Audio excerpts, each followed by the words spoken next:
ओम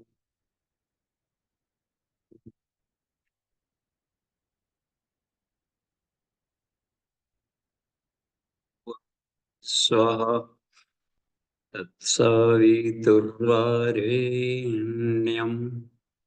भर्गो देवस्य धीमहि धियो यो नः प्रचोदयात्। जी प्रणाम। आज की कक्षा कुंडलिनी से है।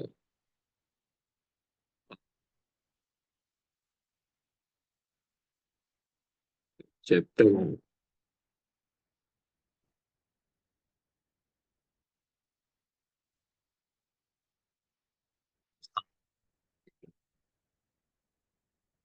जनवरी 1987, अखंड ज्योति।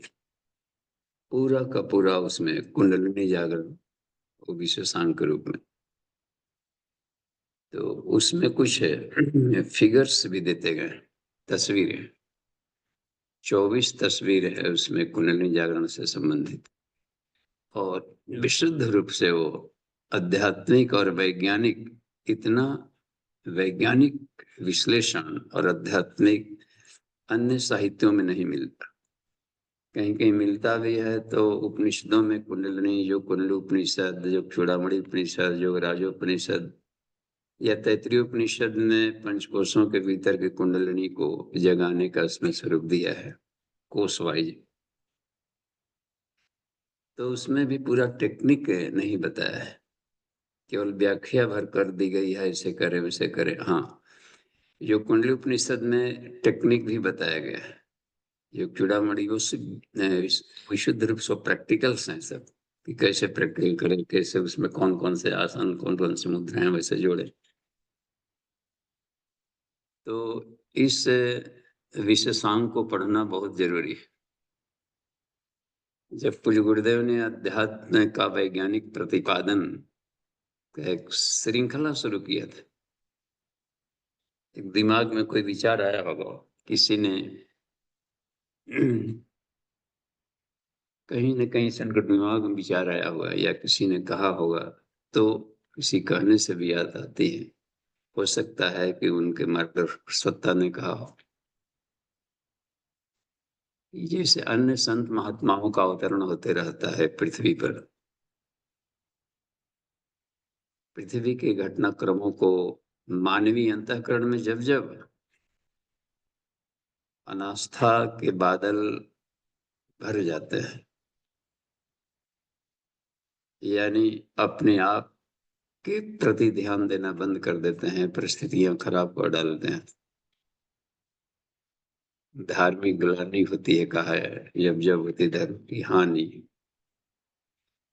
अधर्म के प्रति रुचि बढ़ जाता है, आदमी का रुझान ही वही जीवन की गहरी में होता है, या सामाजिक परिस्थितियां कुछ घुटन जैसी होने लगती है इस स्तर का, तो कोई ना कोई संत महात्मा का अवतरण होता है। छोटे परिस्थितियां ये है तो छोटे वोल्टेज वाले संत आ गए, जितना जरूरत उतना है। छोटा मोटा नदी नाला बांधता है तो उसमें हेड इंजीनियर नहीं आएगा वहां। जैसे खराबी वैसे ही दूर करने वाले, तालाओं से धनी समृद्ध चेतना का अवतरण होता है मानविक काया में, जाके उसमें। तो जब पूरे मनुष्य जाति के बलबूते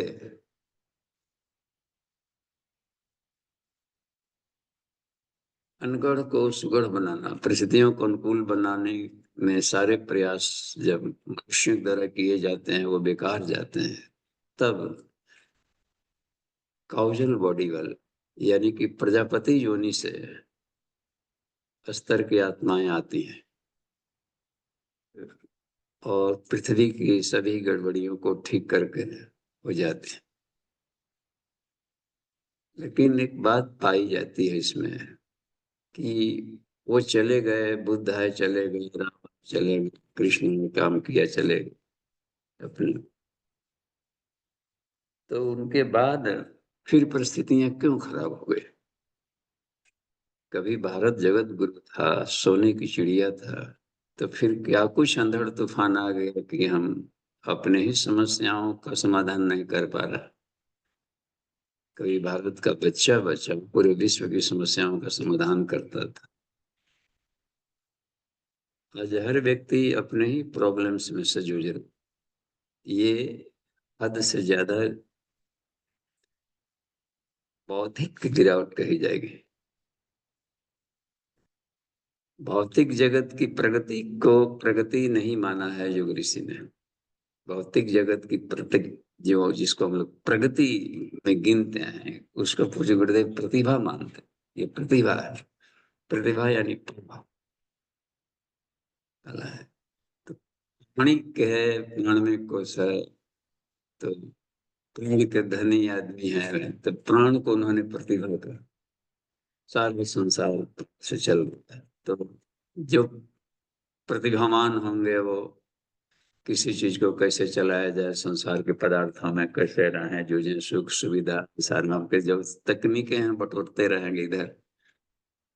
लेकिन जो आदमी का जब मोरल लेवल कमजोर होता है तो इन शक्तियों का दुरुपयोग करता है।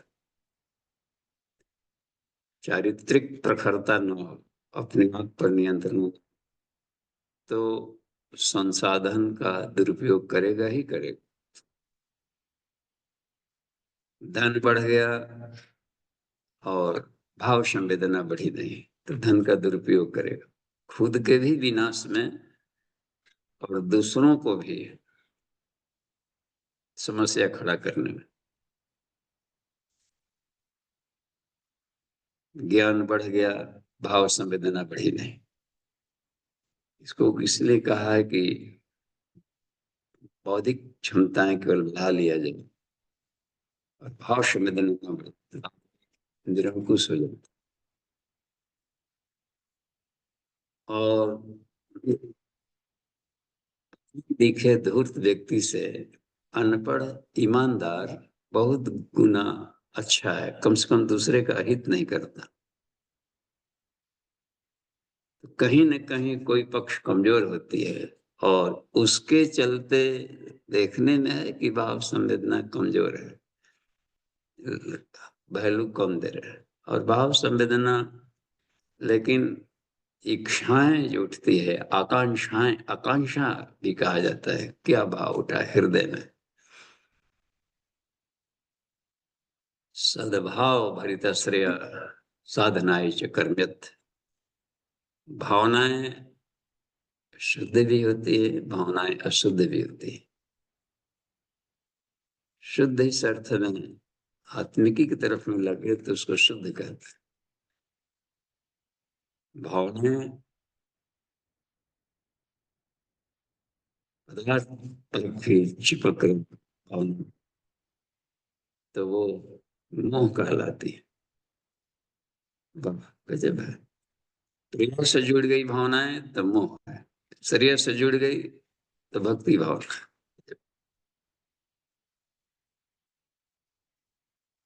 तो संसार के साथ जुड़ाव और दोनों जरूरी है, श्रेय भी जरूरी है, प्रिय भी जरूरी है। नहीं तो फिर केवल जगत गुरु रहते, सोने की चिड़िया क्यों लकड़ी की चिड़िया बन जाती। कागज पत्थर मुंडरी, म्यूजियम में तो सब ऐसी, उसमें सोने की चिड़िया म्यूजियम में हम ढूंढे तो नहीं मिला, यही सब केवल मिल रहा था। ये जो क्रीचर्स हैं, जीव जंतु मरे मुर्दे, उसमें प्रेरित करते हैं, कुछ नस्लें गायब हो जाती है तो आदमी जाने कि कुछ ऐसे भी जीव जंतु थे जो आज नहीं है इकोलॉजी में।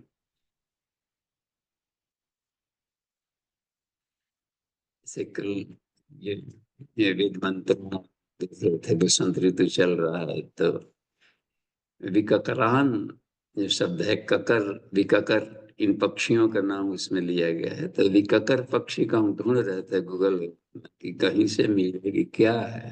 तो हमें लगा कि उसमें कहा, उसमें आता है ना गूगल में सर्च करिए, तो नहीं उसमें डाला गया रहता है, तो कहता है कि इसके बदले में ये ढूंढिए। अब उसके बदले में हमको क्यों ढूंढे इसको, हमको तो वही वही चाहिए था।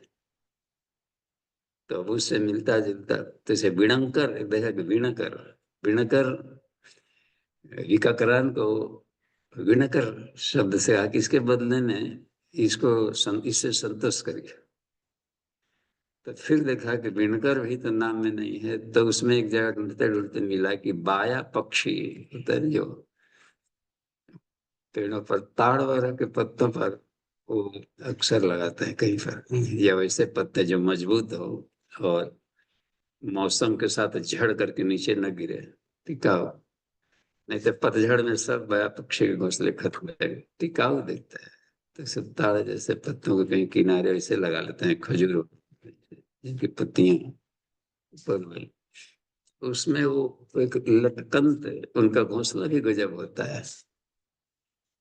और ऐसे उस घोंसला को तिनकों तिनकों से ऐसा बना लेते हैं, सिर्फ तिनकों के बने होते हैं नेट जाली, और बारिश में भी भीतर पानी नहीं जा पाएगा। और खूबी देखिए, बाकी पक्षियों के घोंसले होते हैं तो नीचे से उसका पेंदी बंद रहता है और बीच में से घुस जाते हैं, और बाया पक्षी गजब का है कि वो नीचे से ही घुस रहता है, दरवाजा लटका हुआ है और दरवाजा ही भी नीचे से है।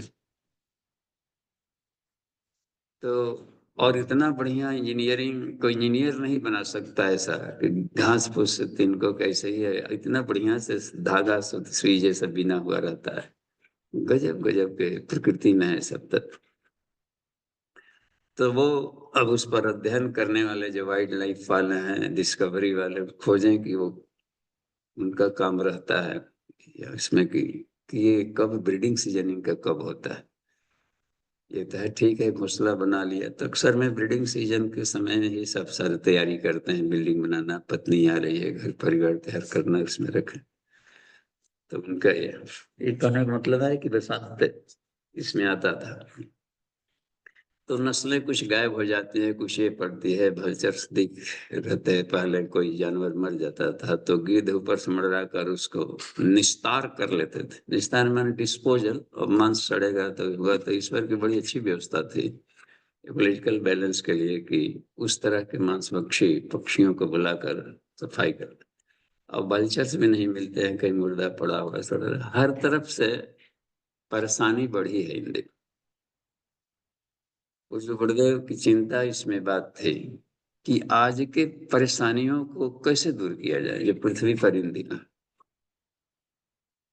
कुछ परेशानियां ऐसी है कि हम लोग गिना देते हैं, जैसे कि जनसंख्या प्रदूषण है। तो वास्तव में है जनसंख्या प्रदूषण, लेकिन कम कैसे हो। कम करने के लिए अब धरती की भी एक लिमिट होती है। जनसंख्या बढ़ती जाए लेकिन धरती का एरिया लिमिट है, उसको रबर की तरह कैसे खींचा जा सकता है। धरती को बढ़ा ले, तब यह है कि रहने भरी जगह मिले। इसमें युग किसी की चिंता हमने कर देखी एक बात में, कि ये हर व्यक्ति जो शरीर छोड़ रहा है मुर्दा हो गया। तो कुछ ऐसे भी संस्कृतियां हैं जो कि उसको दाह संस्कार नहीं करते और दफन करते। नीचे दफन के होता है, जमीन में गाड़ देंगे, ताबूत लेकर के गाड़ दिया या कुछ कर गाड़ दिए तो 6 फीट जगह तो कम से कम जरूर दिया गया होगा खुदाई में। 6 फीट, 3 फीट या 6 4 का सभी मान ले कि बढ़िया से एक जगह तो अब चल लूट कर चला गया, आया था शून्य के रूप में, गया इतना जगह को कैप्चर कर। थोड़े थोड़े यदि बढ़ते जाए तो धरती पर एक आदमी के एक न एक दिन तो मरना ही है। तो अब है कि कब्रिस्तान घटेंगे तो फिर जाकर के अब क्या किया जाए, पूरी धरती को फिर ऐसी इसी में बना दिया जाए, मकान वगैरह कहाँ बने। तो उसमें एक संभावना ही लिखी है कि तब दूसरा ऑप्शन नहीं बचेगा कि कहीं जगह है नहीं हो। तो उसी में मल्टी स्टोरीज बनाने पड़ेंगे, हर एक फीट पर एक और मचान बना दे, फिर रखिए, जैसे रेक में किताब रखते हैं इसे रखना पड़ेगा। या फिर जा करके भारतीय ही धर्म में देखा जाए तो दाह संस्कार किया जा रहा है, तो बिजली घर हालांकि बने हैं स्मशान घाटों पर, लेकिन फिर भी दिमाग में बन गई है ऐसी आस्था, घुस गई है कि नहीं लकड़ी से ही होगा तो होगा। और उसमें कुछ मंत्र बोलेंगे, कुछ ये करेंगे, फिर लकड़ी सजाइए, ये वाला कर्मकांड कहाँ होगा। फोटो रख करके भी पूजा की जा सकती है, लेकिन मूर्ति बनाएंगे तो विसर्जन का जो सुख होता है, नहीं नाचते जाने गाजे बाजे सब, तो दिमाग में है कि वो छूटे भी मत और नया मिले भी मत, पॉल्यूशन भी ना हो। ये सब बहुत धक्का मुक्की करते हैं व्यवस्था को करने में, समस्या को सॉल्व करने में सब रुकावट डालते हैं, जिसको कहते हैं संस्कार। संस्कार रुकावट डालता है, संस्कार प्रगति भी करेगा और संस्कार रुकावट भी डालता है। देखिए ये, देखिए कोई भी क्रियाकलाप शाश्वत यहाँ पर नहीं है जो संसार से जुड़ी हुई है, वो फॉर द टाइमिंग होता है, छोटे से अंतराल पर। अच्छे संस्कार का तो अच्छा देख, ये भारतीय संस्कृति एक विशेषता है कि ये शाश्वत कैसे बनी रह गई, और संस्कृतियां समाप्त हो जाती है, सनातन धर्म बराबर शाश्वत बने रह गए। इसका कारण लिखे हैं कि इसकी सबसे बड़ी विशेषता है कि ये हर घाट पर स्नान करके अपना नया रूप ले लेती है। संत आते हैं, सुधारक आते हैं, सब करके कोई ऑर्थोडॉक्स नहीं चलने देते, क्योंकि इनका जो मूल्यांकन का तरीका है, परिप्रेक्ष्य है, वो ईश्वरीय सत्ता का अनुशासन है, न कि कर्मकांडों का लबादा। श्रद्धा प्रधान है, वाह, यह संस्कृति श्रद्धा और विश्वास पर टिकी है। श्रद्धावान लभते ज्ञानम, यो यत श्रद्धा स एव स, श्रद्धया अग्नि समिधते, वेद में एक सूत्र है, श्रद्धा की अग्नि से आत्मा प्रदीप्त होती है, जाके रही भावना जैसे। देखते हैं श्रद्धा सब ये बहुत का,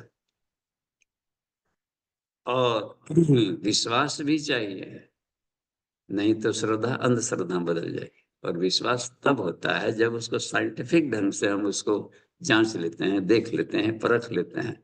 इसका मतलब है कि भारतीय संस्कृति विशुद्ध रूप से वैज्ञानिक होगी, और यह विज्ञान सामान्य विज्ञान से भी ऊंचा है, ये पराविज्ञान है। पराविज्ञान तो देखिए इसमें आता है गायत्री मंजरी में, गायत्री तो परा विद्या तत्फल अवाप्त गुरु। गायत्री परा विद्या है, इसलिए इसको जानने के लिए वैसे गुरु की जरूरत होता है जो साधक न विधातव्यो गायत्री तत्व पंडित, जो इसके सूक्ष्म से सूक्ष्म रहस्यों पर जिन्होंने अपनी जानकारी ली हो, नियंत्रण किया हो, एप्लीकेशन किया हो, ऐसे मिलेंगे तो बहुत बड़ा इससे चमत्कार किया जा सकता है। सारे संसार को तोड़ मरोड़ करके जैसे चाहे ढाल सकते हैं, सारी परिस्थितियों को गला करके नए ढंग में ढालने की सामर्थ्य है इसमें। उस स्तर का प्रयास न किया जाए कहीं भी तो दिक्कत है। और भी बहुत सारी चिंताएं व्यक्त किया है इसने, इस लेख में गुरुदेव ने। ये और एक तय किया है कि अणु युद्धों की ओर है, कितने आणविक बन गए उपकरण, बम की संख्या गिनाते हैं लोग कि इस कंट्री के पास कितना, इसके तो उसी के आधार पर उसके पहलवानी हम तय करें। ठीक है, तो मान लीजिए कि बना लिया गया और युद्ध न हो, उसका कभी ना कभी तो हर पदार्थ की अपनी आयु विस्फोट करेगा। उसको रखने के लिए जो चाहिए शीत गृह वगैरह सब कि वहां सुरक्षित रहे, तो उसको मेंटेन करने में, रखने में भी उपयोग न हो तो उसके रख रखाव में भी अब अरबों खरबों की संपत्ति लगे। और सारे विश्व के लोग कहे कि नहीं, लोग शपथ ले लें कि हम लाइफ में कभी भी किसी जन्म में युद्ध नहीं करें, अब झगड़ेंगे नहीं। तो फिर इसका क्या होगा? फिर आखिर इसको डिस्पोजल कैसे? डिस्पोजल में भी तो तबाही है, बनाने में भी मेहनत, गलती से फूट गया तो मेहनत, अजुद्ध हो गई तो महा तबाही। अच्छा, कहीं पर परीक्षण में देखिए, कोई वैज्ञानिक बनाता है चीज तो परीक्षण करता है, जिससे आपके यहाँ भी पोखरण परीक्षण हुआ, परमाणु बमों का परीक्षण होता है, हर कंट्री परीक्षण करेगा। क्या कर रहे हैं भाई? ऐसा नहीं, हम नहीं बनाए हैं शांति के लिए, लेकिन परीक्षण करें। तो परीक्षण जहां होगा तो फिर जाकर के विकिरण निकलेगा। परीक्षण में भी तो विस्फोट किया गया। तो परीक्षण से इतना हो गया है आणविक प्रदूषण, कहते हैं एटॉमिक पॉल्यूशन, कि ओजोन लेयर की जो है परतें सब जहां तहां चिथड़े हो गई है। जो पृथ्वी को रक्षा करने वाली जो रक्षा कवच थी, जिसको कहेंगे कुंभ, इम्ब्रोनिक, गर्भ में बालक सुरक्षित है, इसलिए कि गर्भाशय की दीवार जो बनी हुई है उसके भीतर में भी एक लिक्विड भरा हुआ है, amniotic फ्लूइड है। उसमें यदि किसी तरह छेद हो जाए तो पानी निकल जाएगा, इम्ब्रियोनिक स्टेज में वहीं पर उसकी लाइफ खत्म हो जाएगी। सुरक्षा, प्रकृति भी एक रक्षा कवच बनाई, छेद हो गया है, घातक किरणें आ रही है, अल्ट्रावायलेट जो हानिकारक वाली है, कॉस्मिक, हाँ, ये सब आकर के हर तरह तरह के रोग पैदा। रेडिएशन ऐसा है कि डीएनए चेंज कर, और लंबे समय तक पहले वाला जो बम विस्फोट हुआ था, ये जापान वाला, उसमें कहा जाता है कि अनेकों पीढ़ियां, आज तक भी उसके एडिशन हो गई कि पीढ़ियां विकलांग होकर बनती गई। इसका मतलब होता है कि रेडिएशन साइंस से डीएनए भी चेंज होता है, और हुआ है तो ये सब घातक सब बनते जाएंगे। तो ये आणविक प्रदूषण, जनसंख्या प्रदूषण, खाद्यान्न प्रदूषण, और बाजारू संस्कृति आ जाना है। गाय पालते थे लोग पहले कि स्वास्थ्य रक्षण करेंगे, बच्चों को गायों पर पहला हक होता था, गाय के दूध पर। गर्भवती महिलाओं को गाय का दूध बेचे नहीं जाते थे। जो कोई पाल लिया तो उस गांव में जितनी गर्भवती महिलाएं उस समय उनके लिए उपलब्ध है कि नहीं दूध, गर्भ में पोषण इतने किए जाते हैं। जब अंशुमन संस्कार, तो गाय का दूध में बनी खीर की जाती, देसी गाय, बस, जिसमें कि उसके मौर हो, उन पर जो सूर्य से किरणों को खींच करके भीतर में अमृत डालता है दूध में, वो मशीन विदेशियों गायों में नहीं होती। तो वो उसके दूध दिए जाए। अच्छा, गर्भवती माताओं से अधिक हुआ दूध तो गो पालन कभी रहा होगा, तो उसका उपयोग सेकंड अधिकार दिया जाता था। न्यूली बॉर्न बेबी किसी कारण से, जो बच्चे हैं और माँ के स्तनों से दूध पर्याप्त नहीं निकल रहा हो, तो उसको दिया जाए इन बच्चों का पोषण। या किन्हीं किन्हीं की जच्चा बच्चा प्रसवन में माँ नहीं रही, तो गाय ही माँ बनकर पालेगी, वो दूध पच जाएंगे। प्रकृति की गजब व्यवस्था है ऑप्शन में, कि फिर उस माँ का विकल्प कौन बनेगा? तो गाय का दूध। अच्छा, फिर भी अधिक दूध पालन कर लिया गाय का दूध, तो उसको क्या करें? अभी भी बेचने की बारी नहीं है। अब वृद्धों को दिया जाता है, क्योंकि ओल्ड एज में पाचन क्षमता कुछ कम होती जाती, हिट, पाचन का वो एक शरीर होता है कि अपना प्रभाव डालता है धीरे में, तो आदमी अपना भोजन भी कम करते जाता है। ओल्ड एज में बहुत अधिक भोजन फायदेमंद नहीं होता, क्योंकि उतना कैलोरी ऊर्जा को निकालना, पचाना, और उसका यूटिलाइजेशन, बड़ी सेल्स फिर बनना बंद हो जाते हैं, और शरीर की पुरानी कोशिकाएं झड़ गई, नई कोशिका बनी नहीं, तो चमड़े लटकने लगते हैं, झुर्रियां पड़ने लगती है, वो अपने ढंग का सिस्टम है। तो उस समय गाय के दूध की जरूरत पड़ेगी। इसके बाद यदि अधिक हुआ तभी उसको उसको बेचने की बारी आएगी, और स्वावलंबन का आधार बनेगा, या और भी उससे औषधियां तैयार उसमें की जाए। तो ये बहुत कमाल की बात है। अब हर चीज में अब है बाजारू संस्कृति में कि गाय तो पालेंगे नहीं इसलिए कम दूध देती है, ठीक, और बाजारू है, अच्छा, अधिक दूध देने के लिए अनगढ़ तरीके से उसका दूध निकालना, या फिर जा करके हाई मिल्क यील्डिंग करना हो, तो फिर विदेशी नस्लों के क्रॉस करा करके। तो ये जो समाधान है, ये समाधान हमें राहत में नहीं डाल रहे, जो समाधान ढूंढा जाए। ट्रैक्टर से खेती करने लगेंगे, ठीक है, तब ट्रैक्टर गोबर थोड़े देगा, ट्रैक्टर गोबर नहीं देगा, सब कुछ कर देगा, जुताई पड़ेगा, गोबर नहीं देगा। तो कंपोस्ट खाद नहीं बनेंगे, तो ऑर्गेनिक फूड्स नहीं बनेंगे। तो देखिए, सब जो प्रयास किए जा रहे हैं वैज्ञानिक, अभी वो ओछे पड़ रहे हैं, ये कहना है कुछ बदले।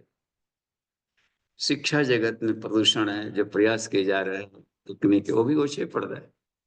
योग्यताएं खूब निकल रही है तरह तरह के कि ये बन गए, और एकांगी पढ़ाई हो रही हो और चारित्रिक प्रखरता गायब हो, तो ये सारी योग्यताएं कुछ बहुत अधिक शांति के आधार नहीं ढूंढ रही। अस्पताल बढ़ रहे हैं, डॉक्टर बढ़ रहे हैं, स्टूडेंट्स बढ़ रहे हैं, दवाइयां बढ़ रही है, तो रोगी की संख्या घटनी चाहिए थी, रोगी भी बढ़ रहे हैं। गजब लग रहा है ना कि ये जो उपचार किए जा रहे हैं, ये सब पछताने वाले ही उपाय हैं। समय भी खर्च हो रहा है, तो फिर आत्यंतिक समाधान कहाँ मिले, प्रश्न उठता है। नव सृजन जो करना है समाज को, भव्य समाज की नव्य रचना कर, कुंडली जागरण, तो नव सृजन के लिए क्या करना पड़ेगा?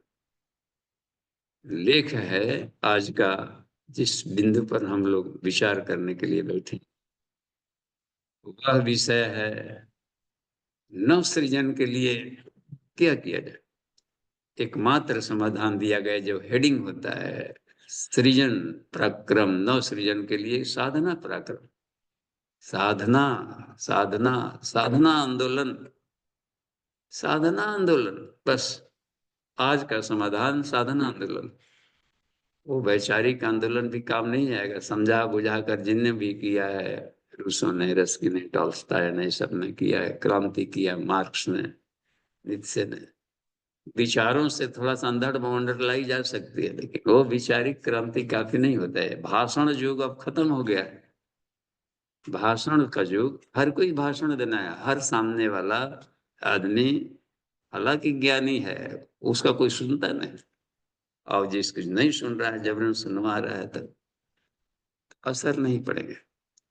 एक जगह लिखे हैं कि जो साहित्य का माध्यम ने, तो साहित्य लिखने वाला जब साहित्यकार ही साहित्य सृजन न करे, तो साहित्य भी आफत बन जाता है। काव्य शैली भी सिर्फ श्रृंगारिकता के ही बहाव में बहती रहे, तो चित्रकारी पेंटिंग भी सिर्फ दिमाग को फिसलन भरने वाले, सब कोई कबीरदास तो नहीं होता है कि अश्लीलता में भी एक धर्म को सामान्य बुद्धि के लोग फिसलते हैं। तो उसमें आगे गीतकारी बन गए, तो गीत बनाए, तो दोनों तरह के भी तो गीत बन सकते थे। भाव संवेदना तो जगाते हैं, संगीत सबसे कारगर उपाय होता है। संगीत था, ये था, फिल्म थे, संगीत थे, नृत्य, ये जो भी किए जा रहे थे आदमी को प्रभावित करने वाले, ये सब ओछे पड़ रहे हैं। फिल्मों की संख्या भी प्रतिवर्ष देखें तो हजारों में होती है। इतना है कि एक आदमी देख नहीं पाएंगे, हर दिन ये बनना वो बनना कर, समाधान कहाँ मिल रहा है? समाधान रिजल्ट से मतलब है, आदमी देवता बना कि नहीं बना, बस, धरती स्वर्ग बनी कि नहीं बनी। तो इसमें एक चीज का उपाय नहीं किया जा रहा अभी। अब देखिए, मान लीजिए कि ये बन गया है, इसमें कहीं लिखे हैं, अच्छा, और इतना ही नहीं ना, समस्याएं में देखिए गजब के आते हैं, समाधान हमें ढूंढने हैं, ये करने। स्त्री पुरुष साथ में रहना तो चाहते हैं कि साथ काम मिले और साथ में आनंद मिल जाए, ये मिल जाए, लेकिन साथ रहने से घबराते भी हैं कि संतान उत्पत्ति भी होने लगेगी, बढ़ेगी। तो साधना करिए, साधना करिए, साधना करिए, पति पत्नी दोनों करो, साथ में नहीं रह, साथ नहीं कि नहीं, साथ में रहेंगे तो आग लग जाएगी, ये हो जाएगा, क्या हो जाएगा, बच्चे पर अनकंट्रोल्ड हो जाएंगे, कंट्रोल में ही नहीं रहेंगे। तो इसका तब क्या किया जाए? तब तब इसमें एक अनुमान है, तब ठीक है, दो टापू बनाए जाएं, एक टापू पर केवल महिलाएं महिलाएं रहेंगी, दूसरे टापू पर केवल पुरुष पुरुष रहेंगे। तो वो भी संभव नहीं है ऐसा करना सृजन के लिए। तो साथ रहते हुए भी हम एक फ्रेंड की तरह रह जाए और जनसंख्या नियंत्रण भी हो, जितना चाहे लिमिटेड, और तेजस्वी साधु पुत्रम जनया, जो वैदिक आदेश चल पड़े, ऐसा शिक्षण प्रशिक्षण इस तरीके से कैसे क्या बने। तो ये अच्छा, और भी लिखे हैं शिक्षाचार्य जो, वो इतना ही नहीं, राजनीतिक कार्य से भी मतलब नहीं है। कहा कि उन्होंने लिखा है कि बोले धर्माचार्य भी यदि उपदेश केवल देने लगे और करीब जाने से वैसे धर्माचार्य जो सिर्फ उपदेश देते हो और व्यवहार में नहीं है, तो वह भी एक पोल्यूशन है। उसको कहेंगे रिलीजियस पॉल्यूशन मिलते हैं। धरती बांझ नहीं है, कभी भी कम नहीं है, लेकिन रेशियो कम हो तो चिंता बनती है, प्रभाव नहीं पड़ता है। 2 4 10 100 1000 मान लेके रहता ही है, 150 मिल ही गए 6 आदमी। इन दिनों इतना अधिक है कि 10,000 विवेकानंद स्तर के आदमी रहे आएंगे तो बात बनेगी। 10,000 रामकृष्ण परमहंस स्तर के, कबीर स्तर के, श्री अरविंदो स्तर के, या जेडी कृष्णामूर्ति रहे हो या आइंस्टाइन रहे हो, वो जो कि जिनका रिसर्चेज आत्मिक विकास में लगता हो, कर पड़ा, एक से नहीं बात बनने वाली है। बस एक लैंप पोस्ट से काम नहीं चलेगा। हर फील्ड में चूंकि प्रदूषण है, तो हर फील्ड में सूर्य जैसे चमकने वाले व्यक्ति की जरूरत है। ये कैसे संभव होगा? तो एक ही इसका हाथ समाधान है, नव सृजन के लिए साधनात्मक पराक्रम बढ़ाने पड़े। साधना आंदोलन के कृपया का उधर हम लोग को ध्यान कम जाता है, और साधारण साधना तो हम लोग कर ही लेते हैं। आसन प्राणायाम, चलिए योगा क्लास चल रहा है, योगासन रहे बन रहे, थोड़ा सा नाक फों कर ले, थोड़ा आसन प्राणायाम मदारी जैसा कर ही लिया, तो लाभ मिल रहा है, ऐसा नहीं कि लाभ मिल रहा है। लेकिन ये वाली साधना वो समाधान नहीं कर पाएगी। शारीरिक साधना किया जाएगा तो शरीर निरोग हो जाएगा, ठीक है। और निरोग शरीर को लेकर क्या करें? जितने डाकू हैं, डकैती करते हैं, चोर है, दौड़ते हैं, पुलिस भाग रहा है, वो हेल्दी है तभी भाग रहा है, स्वस्थ है। व्यवहार नहीं बदला, शरीर का स्वास्थ्य न ठीक हुआ, बिहेवियर नहीं चेंज हुआ, मैनर्स नहीं चेंज। और भी देखिए, इसमें एक बात बनती है साधना क्रम में, तो शरीर के परतों में इसमें बताया है कि जब उबन होती है, परिस्थितियां है, अब समाज में चाहता है कि ये भगवान कोई नई दुनिया ले आ दे, वो कर दे, तो नई दुनिया का डिमांड नहीं है। नई दुनिया हम बना लें, उसमें सज भीजा करके सारी चीजें बन जाती है। दुनिया बहुत बेहतर है, और बहुत पहले से, यदि कोई पहले मर चुका होगा 100 बरस पहले, देखिए उसको आज जगा दें कब्रिस्तान, उठो उठो उठो चलो ले चलते हैं, तो देखेगा आज की प्रगति, ये वाला जिसको हम लोग कहते हैं सांसारिक वाला क्षेत्र को एक प्रगति मानते हैं, तो ये देख लो तो वो कहेगा कि हम कहाँ स्वर्ग में आ गए हैं, कहाँ आ गए। वाह! कभी संजय कमेंट्री सुनाता था, तो क्या बाहर आदमी के हाथ में संजय, दूर दृष्टि, दूर बात, फोन लगाइए, कहीं से कहीं बात कर, कहीं से कहीं आमने सामने बात हो रही, यहाँ हो वहां हो। तो ये तो समझिए कितनी सी बात है, कितना तेजी से वैज्ञानिक के क्षेत्र में आगे बढ़े हैं, सुविधाएं बढ़ी है, सब बड़ा है। उस लिहाज से स्वर्ग भी फीका है। तो अशांति क्यों है ना? मान लें कि बन ही गया सब, फिर भी अभाव ग्रस्तता है, भीतर से कहीं न कहीं पर अतृप्ति है। अंतर्शत प्रेम, स्नेह, करुणा, संवेदना, ये सब भाव संवेदना जो शुष्क होते जा रही, अपने से भी आते। पढ़ा लिखा व्यक्ति भी सुसाइड कभी कर लेता है, लक्ष्य कर लेता है, कोई पता चल रहा है कि इतने बड़े पद होते पर थे, लेकिन आत्महत्या कर ली। अब उसके दिमाग में क्या चल रहा था अंदर, कर लिया। ये बात, धन है, सब कुछ है, बॉन्ड है पड़ा हुआ, भीतर ही भीतर उसको नींद नहीं आ रही, अनिद्रा की बीमारी आ गई, जय मां सब जूझ रहा है। तो भीतर वाले के चीजों की कैसे क्या करें? हम्म? ईर्ष्या, द्वेष, जलन, कुड़न, ये दिखाई नहीं पड़ता है कि रोग है, लेकिन भीतर ही भीतर दीमक की तरह खुला करता है आदमी को। नेगेटिव थॉट, अचिंत चिंतन, अशुद्ध भावना निकल रही, तत्व प्रियत्व ह्रास दीर्घ, ये होता है। दुर्भाव, हिंसा भाव, बाहर बाहर नहीं सोचो तो मन ही में, तो वो बहुत विघातक। तो इसके लिए क्या उपाय है, क्या किया जाए? तो पूज्य गुरुदेव इसमें बताते हैं कि शरीर के भीतर में एक उपकरण है और उसकी सफाई कर लिया जाएगा, जिसको कहते हैं अंतःकरण। अंतःकरण, अंतरात्मा, उसकी सफाई का यदि कोई उपक्रम करे तो वो इतना कमाल का है कि वो अंतःकरण है ना, अंतरात्मा, जो विज्ञान में कोष कहलाता है। इन दिनों हम केवल 99 कोष की प्रगति कर लें, साधना कर लें, शरीर स्वास्थ्य ठीक हो जाएगा, बलवान हो जाएंगे, लेकिन समाधान नहीं मिलेगा। तृप्ति, तुष्टि, शांति है। प्राण के भी धनी बन गए, प्रतिभावान बन गए, योग्यताएं बढ़ा ली, तो उसमें भी हम समाधान नहीं खोजते, क्योंकि प्रतिभावान व्यक्ति जो प्रतिभावान नहीं है उसको मूर्ख समझता है, ज्ञानी अज्ञानियों को मूर्ख समझता है, मूर्ख करके चिढ़ाते चलता है। पहलवान दुर्बलों से दूरी बढ़ा लेता है, साहेब चपरासी से दूरी बढ़ा लेते हैं। देखिए कमाल की बात, ये जो बनते जाता है कि नहीं अब हम तो अपने आप को ये बना लिए, वो कर लिए, बन गए व्यापारी।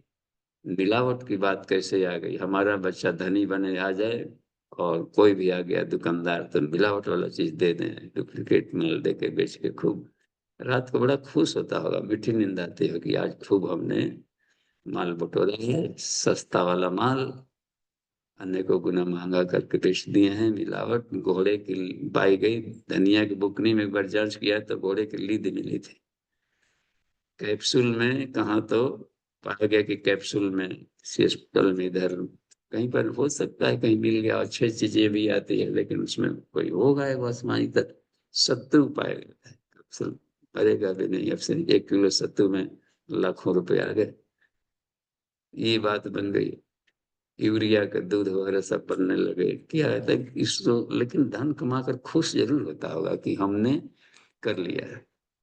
तो कभी हिरण्याक्ष था, वो किताब था, किताब के पन्नों में हिरण्याक्ष ढूंढते हैं, ये सब हिरण्याक्ष आंखों में सोने बसी गई। इसको कैसे किया जाए, क्या हटा जाए? खोपड़ी खोपड़ी में जब लोग मोह अहंकार आ गया हो, त्रिपुरासुर हर खोपड़ी में घुस गए हो, तो उसको क्या करें?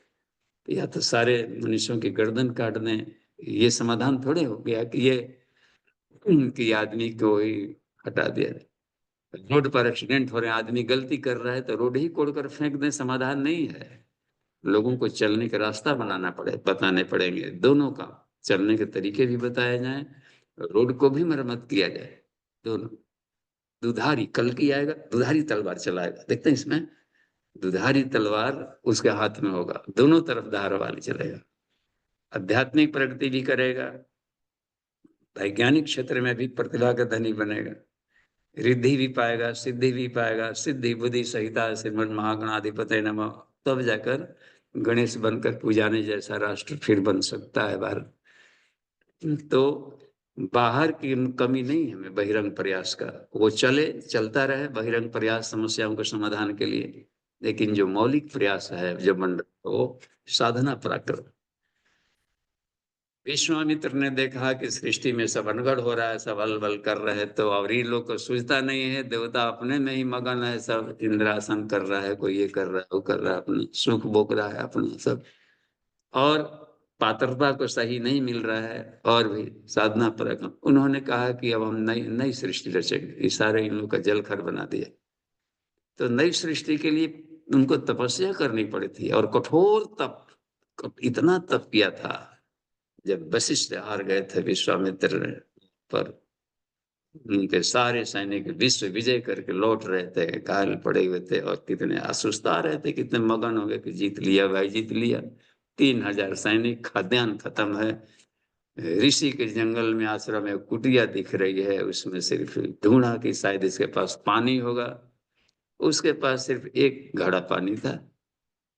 कहा कि भगवान कहीं पानी का स्रोत है तो आप बता दें, कहीं कि नहीं पानी हो रहा, तो नहीं हमारे पास जो घड़ा में पानी है, इसी को ले जाइए पिला दीजिए सैनिकों को। इतना प्यासे हैं कि एक एक घड़ा पी जाएगा, और 3000 सैनिक।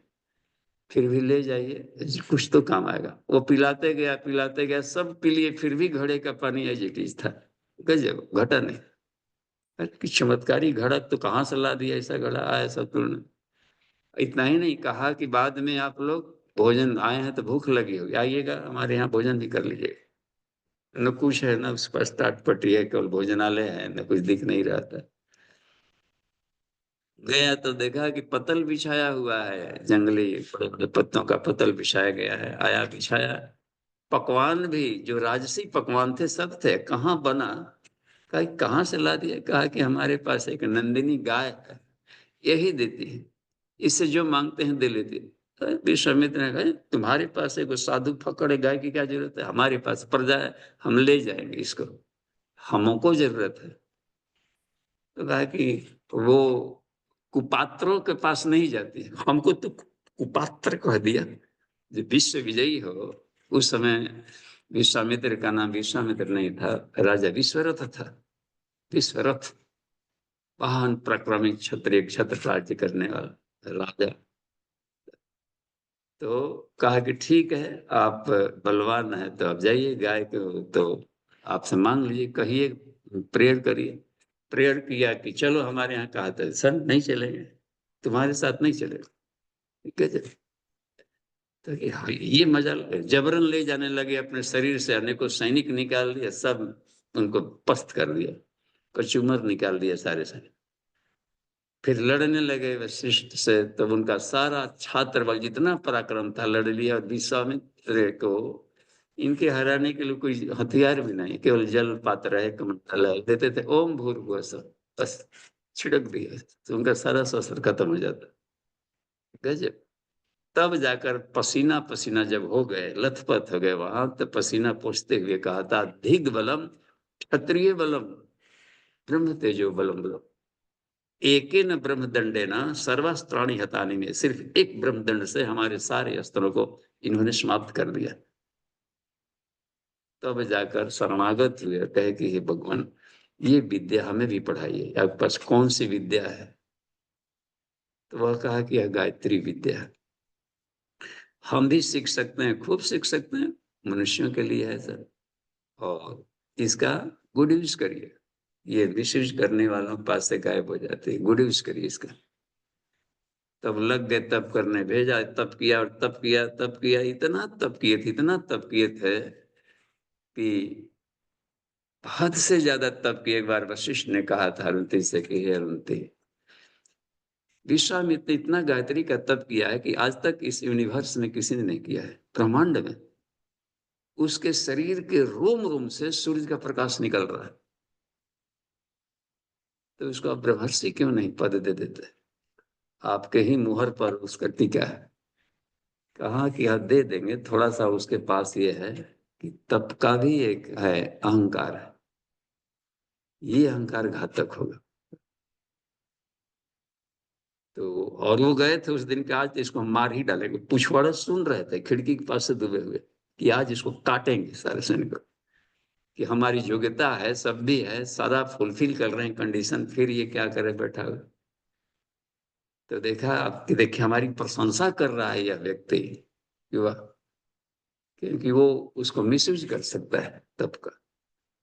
तब जाकर के चरणों में नतमस्तक हो गए थे, ये भगवान आपके प्रति हमारा कितना खराब भाव था।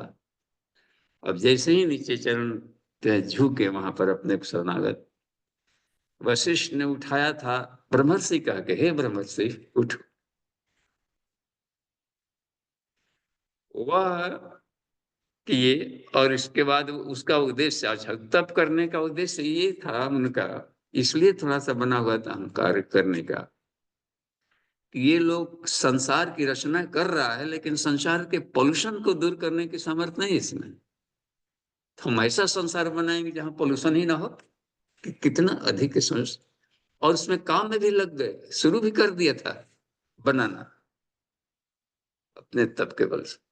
तब देवताओं ने काफी प्रेयर किया, प्रार्थना किया, क्योंकि ये हर संसार के पीछे में ऑलरेडी एक संसार काम कर रहा है। इनका था पैरेलल में बनाना, पैरेलल कहते हैं एंटी, समानांतर। जैसे विश्व है anti, anti world, anti world, atom anti atom, शरीर के भीतर में एक छाया शरीर है पटनंदी, उसके भीतर में है जो इसकी आत्मा है कहती है। जो वैज्ञानिकों का एक मत था पहले, या सामान्य हम लोग का भी बल यही लग रहा था कि जो आकाश में ये पृथ्वी जो दौड़ रही है, इसका इसका गुरुत्वाकर्षण कहाँ से आता है? आखिर पृथ्वी अपनी तरफ खींच रही है। ये गुरुत्वाकर्षण के आने का आधार क्या है कि ग्रेविटेशनल फोर्स कहाँ से आ गए? हर पिंडों के अपने अपने होते हैं एक दिन में। तो ये अनुमान लगाया जा रहा था कि जो घूमती है अपने धुरी पर और सूर्य की परिक्रमा कर रही है, तो इस घूमने से ये सेंट्रीपिटल सेंट्रीफ्यूगल फोर्स बन रहा है या मैग्नेटिज्म आ रही।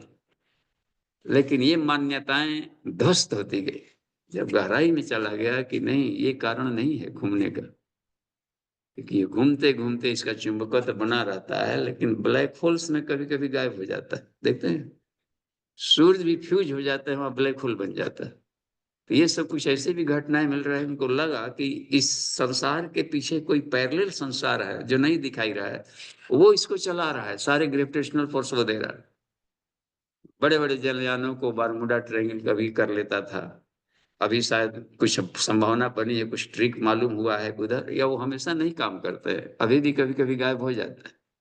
जहां तहां के अनेकों ब्लैक होल से टहल रहे हैं और वहां दिख नहीं रहा है सब, लेकिन बड़े बड़े उखाड़ कर फेंक देने वाले द्वीप और टर्नडो और कुछ ऐसा आता है कि बड़े बड़े उखाड़ पखाड़ करके रखते फेंक देगा कहीं तिनकों की तरह, समझिए, और दिख नहीं रहा है। एक होता है मैग्नेटिक स्टॉर्म, होता है चुंबकीय, हवा वगैरह भी नहीं दिखेगा, अपने आप ही वस्तु में समाप्त होती जाएगी। तो वो पैरेलल में, तो इस दृश्य जगत के पैरेलल में एक अदृश्य जगत है, ऐसा ही कुछ वो बनाना शुरू कर दिए थे।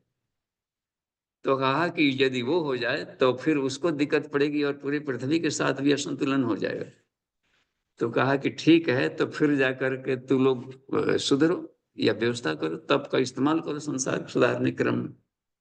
उनको रोका गया, वो माने और व्यवस्थाओं को सुधारने में लग गया। तो कभी ये लोग ऋषियों का तंत्र है, सारे ऋषिगण अपने आप को सूर्य की तरह चमके तपस्या से, तप करने की जरूरत पड़ी। और तपों में सारा सबसे बड़ा श्रेष्ठ तप होता है कुंडलिनी जागरण। ये सबके इसकी गरिमा गाए, जितने भी योग फैकल्टीज वाले हैं, जितने भी संत महात्मा साधक हैं, जितने भी आपको ये योग के साहित्य हैं या उपनिषदों में भी सबसे बड़ा श्रेष्ठ माना। तो गायत्री कुछ स्तरीय साधना में दो मानी गई, एक पंचकोशों की साधना और एक कुंडलिनी जागरण। कुंडलिनी जागरण सबसे लास्ट है। तो इसमें जो उन्होंने विशेषांक लिखा है गुरु जी ने, तो 1983 उधर से शुरू किए, 83 84 85 86 87, और उन्होंने, और उसमें 82 के भी एक आध अंश कुछ में आया है। तो कुल 62 एपिसोड है वो अखंड ज्योति का। उसमें देखिए अखंड ज्योति, उसमें था अध्यात्म विज्ञान क्रमांक 1 क्रमांक 2 क्रमांक 3 ऐसे करते गए, ताकि कहा कि कहीं से नहीं कहो संत महात्माओं तक केवल कथा वार्ता कहते रह जाइए अध्यात्म के बारे में, न कहीं सिंह है न कहीं पूंछ है। कहाँ से अध्यात्म को एक विज्ञान के रूप में रखिए कि अध्यात्म की पहली कक्षा क्या हो, दूसरी तीसरी चौथी, और ताकि इसमें भी पीएचडी किया जा सके, स्कूल कॉलेजों में भी पढ़ाया जा सकते हैं एज ए सिलेबस। इसलिए उन्होंने उसको सीरियल्स को रखा। और उसमें सबसे लास्ट है कुंडलिनी जागरण विशेषांक। तो उसमें कुछ चैप्टर्स दिए गए हैं, बताए हैं, देखिए हम उसमें उसको हम दिखाते हैं। स्क्रीन शेयर का हमको अधिकार दीजिए इसमें, अमन जी, इसमें स्क्रीन शेयर में हम देखते जाते हैं। तो इसमें गए, जी तो बाबा जी, इसमें कुछ, स्क्रीन शेयरिंग है। अच्छा ठीक है, हम उसको हम सिलेक्ट करते हैं, इसमें निकाल करके देख लेते हैं। ये अखंड ज्योति कुंडली जागरण विशेषांक है। तो उसमें आज के लेख में इन्होंने 2 फोटो शेयर किया है। ये पहुंचा आपके पास? जी पहुंच गया। हाँ ठीक है। देखिए ये जो है इसमें ये अखंड ज्योति विशेषांक में है, और आज का लेख है नव सृजन हेतु साधना पराक्रम जो है। तो ये उसमें कहा कि कुंडलिनी जागरण से ही आज की समस्याओं का समाधान होगा, क्योंकि वो सीधा डीएनए को चेंज कर डालती है। इतना बड़ा आग है, व्यवहार परिवर्तन सब समझाने से, आसन भाषण से आदमी का चरित्र नहीं सुधारता है। इसमें दिए तंत्र महाविज्ञान में भी कामुक व्यक्ति हजार है, कामुकता की चरम सीमा लाख से जल भी रहा हो, कोई उपचार नहीं आ रहा, कुंडलिनी जागरण तो एकदम बिल्कुल ही सॉफ्ट करके मुलायम बना देगा। ऐसे लोगों को भी देवता बना देगा। घातक से घातक, खुखार से खुखार व्यक्ति को संत बनाने की सामर्थ्य रखता है देवता। कुंडली जार बहुत आग है, प्रारब्ध तक को भस्म कर डालता है। इसी आग को कहा है ज्ञानाग्नि सब कर्माणी भस्म साथ, जो सारे कर्मों को भस्म करे वो सिर्फ कुंडलिनी में शक्ति है, मूलाधार में वास कर रही है। और गायत्री का भी कहा जाता है कि वह मूलाधार की उत्पत्ति है, बस गायत्री बार उसमें कहा गया है। तो कुंडलिन्या समुद्भूता गायत्री प्राण धारण, गायत्री की उत्पत्ति कुंडलिनी से हो रही है, तो इसमें कमाल। तो यहाँ पर देखिए पिंड में और कुंडलिनी का हम लोग इसमें देखते हैं, इसमें बता रहे हैं कि केवल मूलाधार से चलते रहे, हम लोग केवल कुंडलिनी समझते ही हैं। पूज्य गुरुदेव का कंसेप्ट इससे अलग है। उनका कहना है कि जितने भी बॉडी सेल्स हैं सभी अपने आप में कुंड है, पैकेट है, एटम बम के सारे पैकेट्स हैं, उसके भीतर में भी न्यूक्लियस भरा पड़ा है। तो हर कुंड है, हर एक कुंड है, कुंड है, सारे कुंड है। तो उसके भीतर भी के भी हमको बिजली जगानी पड़ी। जैसे हर बॉडी सेल्स में आपको एक माइटोकॉन्ड्रिया होता है, पावर हाउस होता है, उसके भीतर में आप देखा जाएगा, कोई उसका एलएस या टीएस काटे तो उसमें कुछ क्रिस्टी होते हैं, उंगली से प्रोजेक्शन होते हैं, उसमें कुछ ग्रेन चिपके रहते हैं और वो जनरेट करते हैं, ऊर्जा जनरेट करते हैं। Adenosine triphosphate, adenosine diphosphate, try से डाई, डाई से ट्राई करते रहते हैं, इसलिए ऊर्जा लिबरेट होते रहते हैं। अब उसको बराबर ऊर्जा कहाँ से उसमें बनने लगे करने का, तो दो तरीका है। या तो हम फूड मटेरियल लेते हैं, पृथ्वी जल अग्नि वायु आकाश पांचों तत्वों के माध्यम से ऊर्जा भी लिया जा सकता है, या सीधे सूर्य ऊर्जा से ले, सोलर बैटरी के रूप में वो सारे काम करता है। तो डायरेक्ट सूर्य से लिया था, अगस्त ऋषि ने सूर्य से लिया था, सूर्य से शक्ति लेकर के, और हम इसको करने सकते हैं, अपने भीतर के शक्तियों को बढ़ा लिया जाता है, सूर्य उपासना। तो यही इसी को अति बला कहते हैं। विश्वामित्र ने राम जी को अति बला विद्या बताई कि रावण से युद्ध करना इतना आसान नहीं हो सकता है कि वर्षों के अवसर हो, पूरा जीवन भर युद्ध करते रह जाएगा, हारेगा नहीं। तो और विषाक्तता भर देगा, तुम्हारे पास ऊर्जा की खत्म हो जाएगी, वहां पर दूसरे जगह जाना, उस वहां पर युद्ध करना, कहिए वहां पर कुछ खाद्यान्न वगैरह लिमिटेड होता है। तो डायरेक्ट सूर्य से शक्ति ले लो। वाह। गायत्री का सूर्य प्रस्थान में एक जगह लिखते हैं गुरुदेव कि ये सूर्य उपासक केवल सूर्य पर जीवित रह सकता है। वाह। केवल सूर्य, सिर्फ सूर्य को खाना सीख ले कि कैसे खाया जाए, डाइजेस्ट किया जाए अपने बॉडी सेल्स को कैसे, तो सूर्य को खाया जाता है अपने कुंडलिनी चक्रों से। सोलर प्लेक्सस जगा ले कुंडलिनी जागरण का। तो त्राटक का उद्देश्य केवल टकाटक देखना भर नहीं कि देख लेते हैं आधा घंटा एक घंटा, इससे पूरी बात नहीं बनने वाली। चक्रों का जागरण किया गया कि नहीं, इसके द्वारा सोर्स कुंडलिनी जागरण में आप देखते हैं गुरुदेव कैसे जब ध्यान कक्ष लगवाते हैं, अपना ध्यान लगवाते हैं, तो सविता की नुकीली किरणें प्रवेश कर रही है मूलाधार क्षेत्र में, और वहां पर नुकीली कन्वर्ज किरणें आ रही है। नुकीली जब सविता की नुकीली किरणें जहां पर आएगी, चेतना के पिंड माना जाता है सूर्य को, उस सविता माना जाता है, और ओजस तेजस ब्रह्मवर्चस की किरणें आ रही है, कन्वर्ज होती है। ऐसे गायत्री मंत्र गजब का साइंस है। जैसे मान लीजिए गायत्री मंत्र यहाँ से हम उच्चारण कर रहे हो, आप उच्चारण कर रहे हो, तो आपकी हर आदमी का एक आभा होता है, औरा मंत्र, औरा, और यहाँ से किरणें जाएंगी और एक कन्वर्ज होंगी। कन्वर्ज माने कोनिकल क्वाइंट से शंकुआकार होकर के एक बिंदु पर जाकर पार्टिकल बन जाए, चेतना पार्टिकल। कोई साधक गायत्री जब कर रहा हो, आप उसके सामने से गुजरेंगे तो आपके विचार बदल सकते हैं, क्योंकि वो चेतना के पार्टिकल ट्विक से मुड़ेगा, उसके हार्ट को जाकर छू देगा। तो परिस्थितियां जो बदली जाती है कि संसार में आदमी के चरित्र चिंतन व्यवहार को बदलना है, करना है, तो पहले अपने को बदलेगा वो। तो इतनी आग तो हो कि हम अपने व्यक्तित्व को बदल सकें, अपने मन की, अपनी बुद्धि की, अपने चित्त की, अपने अहंकार की गलाई ढलाई करके जो अंतःकरण का सफाई करना, ये सबसे बड़ा पुरुषार्थ है। तब जाकर के आदमी अपना भाग्य बदलेगा। जब आत्मनिर्माण ही नहीं कर पाया, दूसरे का क्या निर्माण करेगा। तो हमारी तप ऊर्जा हो तो रही, हम सब तप कर रहे हैं, साधना कर रहे हैं, गायत्री मंत्र का जप कर रहे हैं, लेकिन इसमें प्राण नहीं है। इतना प्राण जो कर रह सकते, शरीर स्वास्थ्य थोड़ा बहुत निरोग वगैरह हो गया, इतनी से बात नहीं बनेगी। आग बनना पड़ता है बस। अंतःकरण को जब तक से नहीं गला दिया, व्यवहार को नहीं बदल दिया, तो आग की कमी है। साधना में प्राण आ जाए तब कमाल होगा। तो गुरुदेव कहते हैं कि ये कुंडली जागरण का प्रयास भले एक ने किया हो, गंगा जी को लाना था, भगीरथ ने तब किया, फोकट में नहीं आ गई है कि ये गया पर कहीं से और रास्ता खोद करके ला दिए। सगर के 60,000 वंशज लाने की कोशिश कर रहे थे, सब उसी में मर खप गए। लेकिन एक जो बात बनी, इन्होंने अकेले ने ला दिया। कैसे? इन्होंने सारे ऋषियों को अपने तप से प्रसन्न किया, शिव जी को प्रसन्न किया, अतः गंगा का अवतरण को कैसे लाया जाए, सबको प्रसन्न किया है। बहुत कठोर ध्रुव तप किया है, तप किया है। पूज्य गुरुदेव वहां जाकर तप किए जहां की भगीरथ किए थे, ये भी इन्होंने सारे, उन्होंने वहां पर जाकर के व्यास गुफा में भी गए, उधर भी जाकर तप किया। ये व्यास को सारे भाष्य युग के व्यास बने, भाष्य किया, सारे पुराणों वगैरह का लेने का, ज्ञान विज्ञान सारे ऋषिगण मिल करके सहयोग करते थे लिखने का।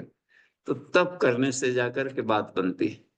तप किए एक बने, सबने तप की महत्ता देखी। सब जब असुर लोग तप करके पा लेते हैं भौतिक सिद्धियां, तो देवताओं को प्रसन्न करना होता है, देवत्व जगाना है भीतर से, तो तप के सिवा उपाय नहीं है। तो हम लोग तप करने से घबराते हैं। तो तप भी हो तो कमाल का होना पड़ेगा। तो जैसे जैसे अन्नमय कोश को जगाएंगे, तप करेंगे तो अन्नमय कोश की कुंडली नहीं जाएगी। जब कुंडली जगती है तो जीवन भर के रोग समाप्त होते हैं। आप करके देख लीजिए, अन्नमय कोश का ही केवल कुंडलिनी जगा ले तो लाइफ टाइम निरोगी हो जाएगी। सिर्फ लाइफ टाइम जी, केवल एक जन्म कौन कहता है। और भी बात बदली है, प्राणमय कोश की जगा लें तो उसमें बताया गया है योग चूड़ामणि उपनिषद में महामुद्रा के बारे में, कि इस जन्म कौन का है, अगले जन्मों में भी रोग नहीं होगा। समझिए, एक एक कोष की कुंडलिनी जगती जाएगी तो कितना कमाल की बात। और भी जाकर के ऊर्जा की कमी नहीं होती है। कभी उमंग हार के ऊर्जा खत्म है, कैसे हो गया, भीतर से जमा कर ले, भीतर जनरेटर है, ये सब जनरेटर के काम कर। तो ये जो बताया गया इसमें देखिए, ऑटोनोमस नर्वस सिस्टम का फोटो दिया गया है इसमें अमन जी, ये देखिए। और ये है दूसरा वाला, दो फोटो इसमें दिए गए हैं। आज के लेख में दो फोटो है। एक तो है कि इसको जगाया जाए, इस साइड वाले में देखें, इधर कहाँ गए, ये दूसरा दूसरा भाग गया, इधर उधर भागने लगा ये। तो 21वां और 22वां नंबर का फोटो है, वह आज के विषय से संबंधित है। साधना पराक्रम चाहिए नव सृजन हेतु। अब इसमें देखिए ब्रेन को तो सारे नर्व, ऑटोनोमस नर्वस सिस्टम और हार्मोनल सिस्टम, इस पर संसार के किसी भी उपायों से नियंत्रण नहीं पाया जा सकता है। लेकिन यदि प्राण को जगाया जाए, कुंडलिनी जागरण किया जाए इसमें, तो ये दोनों पर अपना कमांड हो जाता है, नियंत्रण हो जाएगा। प्राण का है ना, प्राण का केंद्र है मूलाधार। तो मूलाधार शक्ति से यहाँ पर चलना है, तो इसको जगाते हुए शक्ति चलने से एक एक चक्रों को लेकर के आगे बढ़ा जाए। देखिए सब ले जाते हैं। अब जैसे ही जाकर देखिए यहाँ पर, ये देखते हैं यहाँ पर सैक्रल रीजन से जग गया है, और यहाँ पर जो क्रेनियल रीजन से आ रहे तार, ये ईडा में काम करते हैं।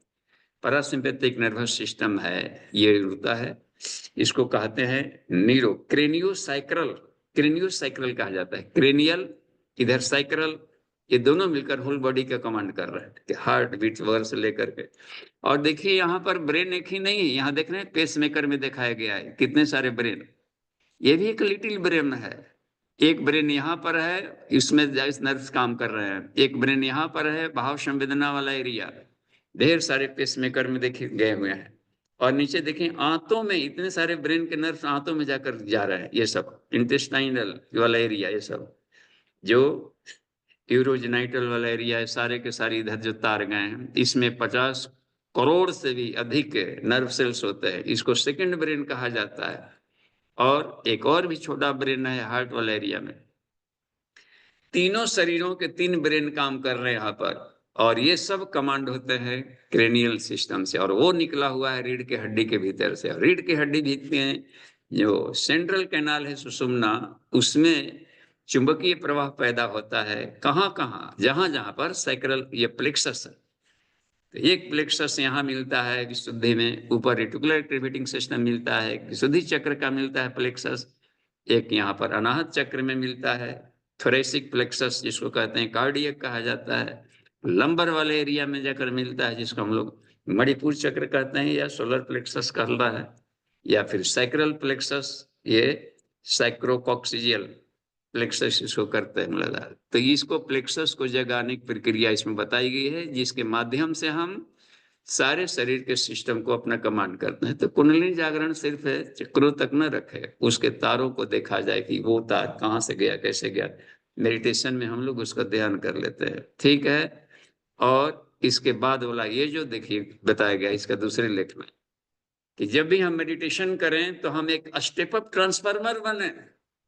एक होता है अपने को लाभ लेना, लाभ करके अपने को तो हटा दिया जाए, गलाया जाए, ठीक किया जाए, बना लिया गया, ठीक सेल्फ की गलाई ढलाई हो गई। लेकिन गलाई ढलाई होगी तो क्या करें, उधर से ऊर्जा लिया गया थोड़ा और स्टेप अप ट्रांसफार्मर बना दे। यदि ऊर्जा अधिक लिया है और सामने वाला आदमी को कम ग्रहण करना है तो स्टेप डाउन ट्रांसफार्मर। 11,000 वोल्ट वाले जब गया तो एक जगह ट्रांसफार्मर लगा रहता है गांव गांव में, वो 240 वोल्ट करके इधर सप्लाई कर रहा है। स्टेप डाउन ट्रांसफार्मर तो साधक को ही बनना पड़ता है, स्टेप डाउन ट्रांसफार्मर किस ढंग से कितनी ऊर्जा से कहाँ लाभ लें।